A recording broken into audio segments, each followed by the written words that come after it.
사도신경으로 신앙 고백 드림으로 새벽 예배 시작합니다. 전능하사 천지를 만드신 하나님 아버지를 내가 믿사오며 그 외아들 우리 주 예수 그리스도를 믿사오니 이는 성령으로 잉태하사 동정녀 마리아에게 나시고 본디오 빌라도에게 고난을 받으사 십자가에 못 박혀 죽으시고 장사한 지 사흘 만에 죽은 자 가운데서 다시 살아나시며 하늘에 오르사 전능하신 하나님 우편에 앉아 계시다가 저리로서 산자와 죽은 자를 심판하러 오시리라. 성령을 믿사오며 거룩한 공회와 성도가 서로 교통하는 것과 죄를 사하여 주시는 것과 몸이 다시 사는 것과 영원히 사는 것을 믿사옵나이다. 아멘. 이 아침에 우리에게 주시는 하나님의 말씀은 출애굽기 13장 1절에서 22절 말씀까지, 출애굽기 13장 1절에서 마지막 22절 말씀까지입니다. 우리 말씀 찾으셨으면 한 목소리로 같이 읽습니다. 여호와께서 모세에게 일러 이르시되 이스라엘 자손 중에서 사람이나 짐승을 막론하고 태에서 처음 난 모든 것은 다 거룩히 구별하여 내게 돌리라. 이는 내 것이니라 하시니라. 모세가 백성에게 이르되 너희는 애굽 곧 종되었던 집에서 나온 그날을 기념하여 유교병을 먹지 말고 여호와께서 그 손의 권능으로 너희를 그곳에서 인도해 내셨음이니라. 아비벌 이날에 너희가 나왔으니 여호와께서 너를 인도하여 가나안 사람과 헷 사람과 아모리 사람과 히위 사람과 여부수 사람의 땅 곧 네게 주시려고 네 조상들에게 맹세하신 바 젖과 꿀이 흐르는 땅에 이르게 하시거든. 너는 이달에 이 예식을 지켜 이레 동안 무교병을 먹고 일곱째 날에는 여호와께 절기를 지키라. 이레 동안에는 무교병을 먹고 유교병을 네게 보이지 아니하게 하며 네 땅에서 누룩을 네게 보이지 아니하게 하라. 너는 그날에 네 아들에게 보여 이르기를 이 예식은 내가 애굽에서 나올 때에 여호와께서 나를 위하여 행하신 일로 말미암음이라 하고 이것으로 네 손의 기호와 네 미간의 표를 삼고 여호와의 율법이 네 입에 있게 하라. 이는 여호와께서 강하신 손으로 너를 애굽에서 인도하여 내셨음이니 해마다 절기가 되면 이 규례를 지킬지니라. 여호와께서 너와 네 조상에게 맹세하신 대로 너를 가나안 사람의 땅에 인도하시고 그 땅을 네게 주시거든. 너는 태에서 처음 난 모든 것과 네게 있는 가축의 태에서 처음 난 것을 다 구별하여 여호와께 돌리라. 수컷은 여호와의 것이니라. 나귀의 첫 새끼는 다 어린 양으로 대속할 것이요 그렇게 하지 아니하려면 그 목을 꺾을 것이며 네 아들 중 처음 난 모든 자는 대속할지니라. 후일에 네 아들이 네게 묻기를 이것이 어찌 됨이냐 하거든 너는 그에게 이르기를 여호와께서 그 손의 권능으로 우리를 애굽에서 곧 종이 되었던 집에서 인도하여 내실세 그때 바로가 완악하여 우리를 보내지 아니하매 여호와께서 애굽 나라 가운데 처음 난 모든 것은 사람의 장자로부터 가축의 처음 난 것까지 다 죽이셨으므로 태에서 처음 난 모든 수컷들은 내가 여호와께 제사를 드리려 내 아들 중에 모든 처음 난 자를 대속하리니 이것이 네 손의 기호와 네 미간의 표가 되리라. 이는 여호와께서 그 손의 권능으로 우리를 애굽에서 인도하여 내셨음이라 할지라. 바로가 백성을 보낸 후에 블레셋 사람의 땅의 길은 가까울지라도 하나님이 그들을 그 길로 인도하지 아니하셨으니 이는 하나님이 말씀하시기를 이 백성이 전쟁을 하게 되면 마음을 돌이켜 애굽으로 돌아갈까 하셨음이라. 그러므로 하나님이 홍해의 광야길로 돌려 백성을 인도하심에 이스라엘 자손이 애굽 땅에서 대열을 지어 나올 때에 모세가 요셉의 유고를 가졌으니 이는 요셉이 이스라엘 자손으로 단단히 맹세하게 하여 이르기를 하나님이 반드시 너를 찾아오시리니 너는 내 유고를 여기서 가지고 가라 하셨음이었더라. 그들이 숫곳을 떠나서 광야 끝 에담에 장막을 치니 여호와께서 그들 앞에서 가시며 낮에는 구름 기둥으로 그들의 길을 인도하시고 밤에는 불 기둥을 그들에게 비추사 낮이나 밤이나 진행하게 하시니 낮에는 구름 기둥 밤에는 불 기둥이 백성 앞에서 떠나지 아니하니라. 아멘.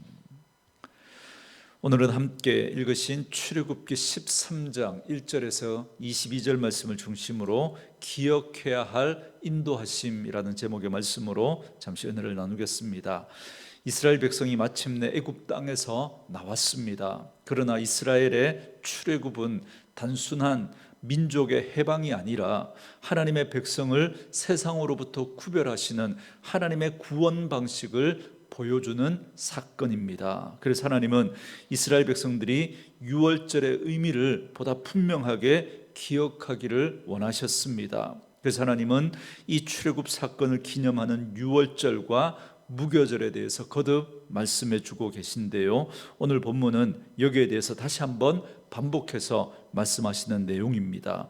우선 3절 말씀처럼 무교절에는 유교병을 먹지 말아야 합니다. 그러니까 발효되지 않은 누룩 없는 빵만 먹어야 합니다. 그리고 7절 말씀에 보면 심지어 이스라엘 모든 가정에서 누룩을 제거해야 합니다. 재밌는 건 이 풍습은 오늘까지 이스라엘에서 지켜지고 있습니다. 그래서 무교절 기간 동안 이스라엘 백성들은 모든 누룩을 제하여 버립니다. 그런데 어떻게 전국의 집집마다 있는 그 누룩을 다 제거할 수 있겠습니까? 그래서 유월절마다 이스라엘은 바로 옆에 있는 나라 요르단에 이스라엘에 있는 모든 누룩을 판답니다. 그런데 실제로 누룩을 다 거두어서 파는 게 아니라 서류상으로만 판다는 거예요. 서류상으로만. 그래서 이제부터 이스라엘에 있는 모든 누룩은 다 너희들 것이다 그러면서 팝니다. 그리고 그 무교절이 끝나면 다시 서류상으로 이걸 다시 요르단으로부터 구매를 한답니다. 이처럼 이스라엘 백성들은 나름 철저하게 무교절을 지킨다고 하면서 그렇게까지 번거로운 일을 합니다. 그러나 이를 통해서 그들이 명심해야 될 것이 있습니다. 여러분 8절과 9절 말씀에 너는 그날에 네 아들에게 보여 이르기를 이 예식은 내가 애굽에서 나올 때에 여호와께서 나를 위하여 행하신 일로 말미암음이라 하고 이것으로 네 손에 기호와 네 미간에 표를 삼고 여호와의 율법이 네 입에 있게 하라. 이는 여호와께서 강하신 손으로 너를 애굽에서 인도하여 내셨음이라 그럽니다. 그러니까 누룩을 없애는 이 행위는 사실 형식에 불과합니다. 그런데 왜 이스라엘은 이런 일을 반복하라고 그렇게 하나님 말씀하실까요? 이 무교절 예식을 통해서 자녀들이 왜 이렇게 하느냐고 묻지 않겠습니까? 그럴 때 이 무교절 규례에 대해서 그 의미에 대해서 가르치라는 것입니다. 그래서 그것으로 손목에 메고 미간에 표로 삼아서 여호와의 율법으로 네 입에 있게 하라고 그렇게 말씀하고 있습니다. 그러니까 이 무교절 예식을 통해서 율법을 되새기고 그 속에서 하나님의 이스라엘 향한 사랑, 어떻게 우리가 구원받았는지 그런 것들을 자녀들에게 가르치라는 것이죠.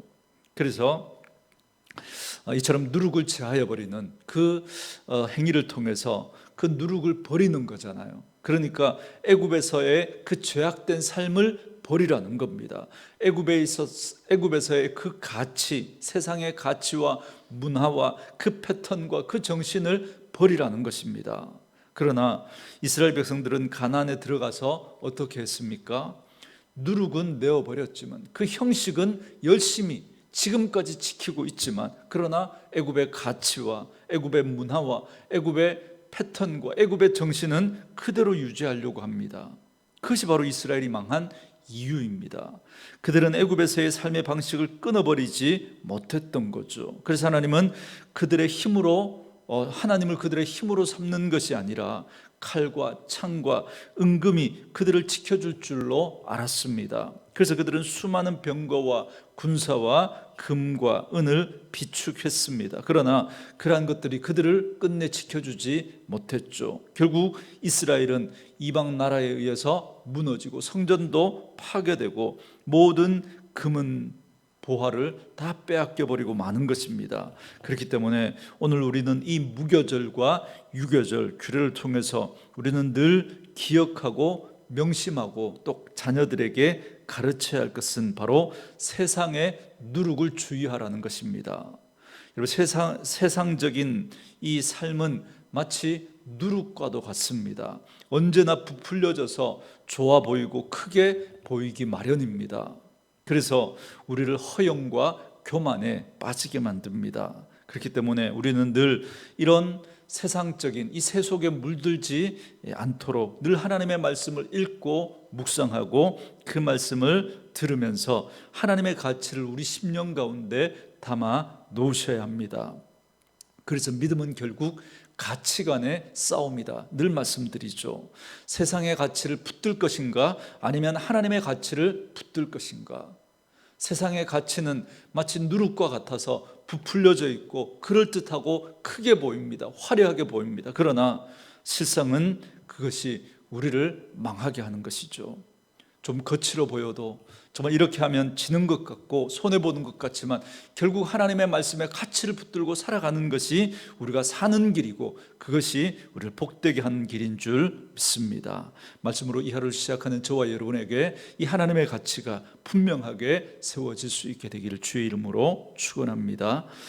또한 이 유교절과 무교절을 통해서 처음 난 것을 대속하라 말씀합니다. 그러니까 사람이나 짐승이나 처음 난 것은 모두 구별해서 여호와께 드리라는 것입니다. 그래서 2절 말씀에 이스라엘 자손 중에서 사람이나 짐승을 막론하고 태에서 처음 난 모든 것은 다 거룩히 구별하여 내게 돌리라. 이는 내 것이니라 하시니라 그럽니다. 12절에서도 같은 말씀을 반복합니다. 이 말씀들에서 보는 대로 초태생, 즉 그러니까 장자는 다 하나님의 것입니다. 사람이나 짐승을 물어나고 다 하나님의 것이라고 말씀하십니다. 그래서 짐승 중에 양이나 염소의 초태생은 하나님께 드려야 했습니다. 그리고 나귀 같은 짐승은 바로 드리지 못하고 어린 양으로 대속을 해야 했습니다. 그런데 만약 대속할 양이 없으면 그 목을 꺾으라고 말씀하십니다. 여러분 13절 말씀에 나귀의 첫 새끼는 다 어린 양으로 대속할 것이요 그렇지 아니하려면 그 목을 꺾을 것이며 네 아들 중 처음 난 모든 자는 대속할지니라 그럽니다. 그러니까 이 말씀은 단지 나귀를 위한 규례가 아니라 사람을 두고 하신 말입니다. 사람을 두고. 사람은 태어나면서부터 이미 죄로 말미암아 죽을 운명 아래 태어난 거죠. 우리가 죄를 지어서 죄인이 아니라 죄인으로 태어났기 때문에 죄를 자연스럽게 짓는 겁니다. 그래서 우리는 태어나면서부터 죄를 가지고 태어난 거죠. 그렇다면 사람이 살 수 있는 길은 무엇입니까? 바로 어린 양 대신 예수님의 대속의 죽음으로 사는 것입니다.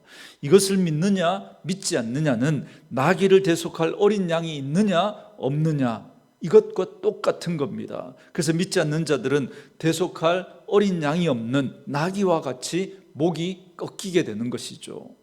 그래서 여러분 14절 이하의 말씀을 보면 이런 장자의 대속을 역시 자녀들에게 가르치라고 말씀합니다. 바로가 완악해서 그들의 장자를 칠 때에 어린 양의 그 피를 바른 집은 살았습니다. 그러므로 이스라엘의 장자들은 다 여호와의 것입니다. 이 사실을 가르치라는 거죠. 그래서 이스라엘의 그 장자는 그 애굽의 죽음의 재앙이 임할 때 죽을 운명이었던 거죠. 그런데 하나님께서 구별하여서 살려내신 겁니다. 그래서 그것을 가르치고 그것을 손과 미간에 붙여서 기억하라고 말씀하십니다. 그러므로 우리는 장저로 인한 이 대속의 원리를 알고 자녀들에게 가르쳐야 합니다. 하나님은 유월절 밤에 애굽의 모든 장자를 죽이셨습니다. 그러나 이스라엘 백성들의 그 장자는 죽이는 대신에 하나님의 것으로 삼으셨습니다. 여기에 바로 대속의 의미가 담겨 있습니다. 이스라엘 백성들의 장자는 하나님께 드려짐으로 이스라엘 백성들이 구속을 얻게 된 겁니다. 그래서 훗날 이 장자의 대속은 레위 지파가 대신하게 되었고 그들은 성전에서 제사를 감당하는 그 직무를 감당하게 됩니다. 그리고 그 장자의 대속의 의미가 결국 제사로 연결되었고, 그 제사는 결국 하나님의 어린 양이자 영원한 대제사장인 예수님의 대속으로 이어지게 되는 겁니다. 그래서 결국 장자를 통한 이 대속의 원리는 하나님이 친히 자신의 장자를 희생하심으로 우리를 살리시고 우리를 하나님의 양자 삼으신 겁니다. 그러므로 우리도 이 사실을 잊지 말아야 합니다. 잊지 말아야 할 뿐만 아니라 자녀들에게 늘 가르쳐주고 확실히 그 심령에 새기도록 해야 되는 거죠. 그래서 그 장자의 그 죽음을 통해서 우리가 하나님의 것이 된 것이죠. 결국 하나님이 그 장자의 죽음, 그 예수 그리스도의 그 죽음을 통해서 우리를 살려내시고 우리를 하나님의 자녀로 삼으신 것입니다. 이 사실을 꼭 기억하시고 그 하나님의 은혜를 늘 잊지 않고 살아갈 수 있는 저희들 될 수 있기를 원합니다. 계속해서 본문 17절에서 22절까지 말씀은 구름 기둥과 불 기둥으로 하나님께서 이스라엘 백성들을 인도하신 내용입니다. 20절 말씀에 보면 이스라엘 백성들은 에담으로 향합니다. 어제 우리 말씀에서 봤던 것처럼 이스라엘 백성들이 애굽에서 출발할 때 람셋에서 출발했죠. 그래서 그곳을 떠나 숫곳에 이르렀고 숫곳을 떠나 이제 에담으로 이르게 된 겁니다. 그렇지만 숫곳에서 에담으로 가는 건 이건 전혀 의외의 선택입니다. 왜냐하면 지리적으로 이건 가나안까지 가는 데 있어서 한참 둘러가는 길이죠. 해변길로 곧바로 가면 금방 갈 수 있는 길인데 왜 둘러서 지금 가고 있는 겁니다. 그런데 왜 그 길로 가느냐면 21절 말씀에 여호와께서 그들 앞에서 가시며 낮에는 구름 기둥으로 그들의 길을 인도하시고 밤에는 불 기둥을 그들에게 비추사 낮이나 밤이나 진행하게 하시니 그럽니다. 그러니까 하나님께서 낮에는 구름 기둥으로 밤에는 불 기둥으로 이스라엘을 인도하셨고 이스라엘은 그 길을 따라서 갔기 때문에 그래서 둘러가는 길이지만 그러나 그 숲곳에서 에담으로 가게 됐던 겁니다. 그리고 거기에는 하나님의 뜻과 섭리가 있었던 거죠. 17절 말씀해 보시면 바로가 백성을 보낸 후에 블레셋 사람의 땅의 길은 가까울지라도 하나님이 그들을 그 길로 인도하시지 아니하셨으니 이는 하나님이 말씀하시기를 이 백성이 전쟁을 하게 되면 마음을 돌이켜 애굽으로 돌아갈까 하셨음이라 그럽니다. 이스라엘 백성들이 숫곳에서 해변을 통해 가나안 길로 가는 그 지름길이 있었음에도 불구하고 하나님은 그 길로 인도하지 않고 에담으로 둘러가는 길을 선택하신 겁니다. 그건 그 지역이 블레셋 사람들의 땅이기 때문에 그렇습니다. 여러분, 블레셋은 굉장히 호전적이고 전쟁을 잘하는 아주 강력한 사람들입니다. 그래서 이스라엘은 하나님의 군대라고는 하지만 그야말로 오합지졸입니다. 그렇기 때문에 만약 전쟁이 일어나면 이스라엘 백성들은 두려워서 다시 애굽으로 돌아가자고 할까봐 하나님이 염려하셨던 겁니다. 그래서 하나님께서 일부러 이스라엘 백성들을 그 해변길이 아니라 광야길로 둘러가게 하셨던 거죠. 그러지 말고 하나님이 그 전쟁에서 다 물리쳐 주시면 되지 않겠느냐고 그렇게 생각할 수 있지만, 그렇지만 블레셋은 그 당시 강력한 군사력을 가지고 있었던 그런 호전적인 민족이었기 때문에 아마 이스라엘 백성들은 하나님이 싸우시려고 하시는데도 싸우기도 전에 불평과 원망을 하며 애굽으로 달아나려고 했을 겁니다. 그래서 이를 잘 아신 하나님께서 블레셋을 피해 에담으로 이스라엘을 인도하셨던 겁니다. 이렇게 하나님은 구름 기둥과 불 기둥으로 이스라엘을 인도하십니다. 여러분, 우리가 인생길을 걸어갈 때도 마찬가지입니다. 우리는 때로 왜 이런 어려운 길로 우리를 인도하시느냐고 하나님 앞에 불평하고 원망할 수도 있겠지만, 그러나 여러분, 그 뒤에는 우리가 미처 다 알지 못하는 하나님의 경륜과 하나님의 섭리가 그 속에 담겨져 있다는 사실을 여러분 꼭 기억하십시오. 그렇기 때문에 우리는 이 믿음을 가지고 우선 우리 안에 있는 그런 어려움과 불평 때문에, 어려움과 고난 때문에 원망하고 불평하지 마시고 그 속에 하나님의 뜻과 경륜과 섭리를 기억하시고 이 길을 통해 우리를 더욱더 온전하게 세워가실 하나님의 손길을 기대하시고 바라볼 수 있기를 원합니다. 그러므로 오늘 이 말씀을 통해서 우리는 유월절과 무교절을 명령하신 하나님의 뜻을 바르게 알고 이 세상에 제약된 누룩, 세상의 가치와 세상의 방법과 세상의 패턴들을 버리고 하나님의 말씀을 우리의 심령 가운데 담고 그 하나님의 말씀에 따라 그 말씀의 가치를 붙들고 이 세상 가운데 믿음으로 살아갈 수 있는 그런 분들 될 수 있기를 원하고, 때로 그 길이 우리에게 어렵고 힘들지라도 그 길 속에는 분명히 하나님의 인도하심이 있고 섭리가 있다는 사실을 꼭 기억하시고 그 주님과 동행하는 그런 삶을 살아가는 저와 여러분 되어줄 수 있기를 주의 이름으로 축원합니다. 이 시간 말씀 묵상하시면서 이 찬양 들으시고 기도하는 시간 갖도록 하겠습니다. 여러분 계속해서 기도해 주십시오. 이경선 집사님 어제 수술을 마치고 회복 중에 있는데 통증이 또 많이 심한가 보더라고요. 여러분 계속해서 기도하셔서 빠른 회복이 있도록 기도해 주시기 부탁드립니다.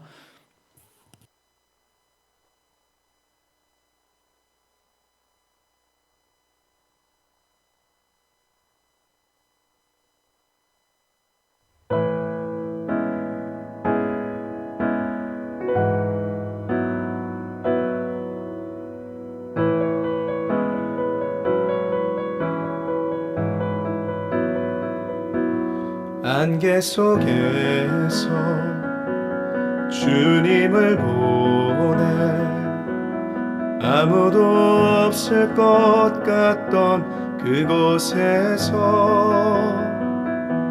손 내미셔서 나를 붙드네 길 잃고 쓰러져 가던 그곳에서 주 말씀하시네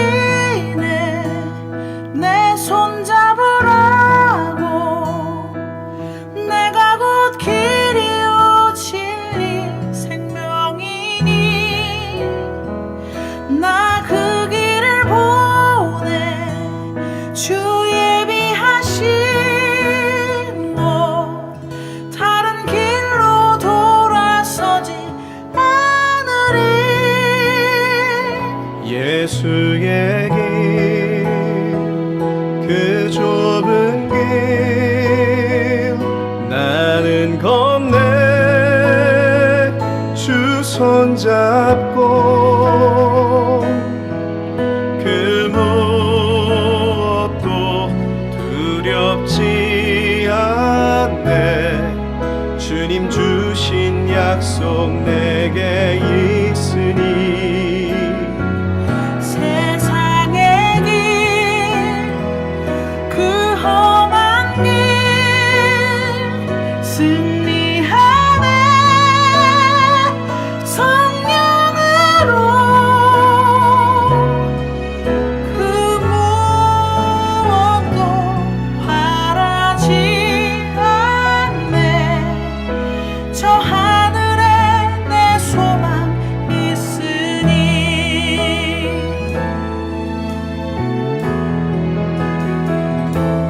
안개 속에서 주님을 보내 아무도 없을 것 같던 그곳에서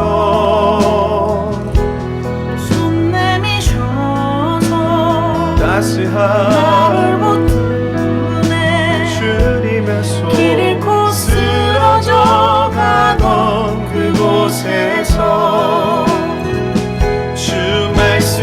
말씀하시네 내 손 잡으라고 내가 곧 길이요 진리 생명이니 나 그 길을 보내 주 예비하신 곳 다른 길로 돌아서지 않을 예수의 길 그 좁은 길 나는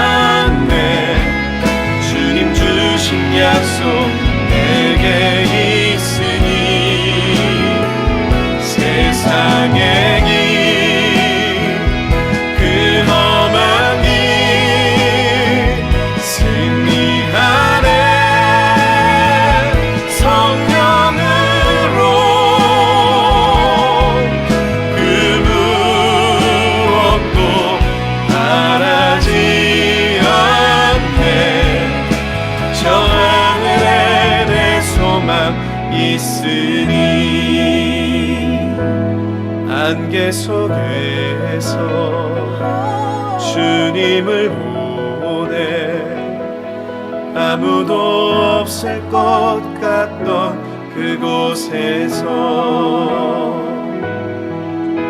저 하늘에 내 소망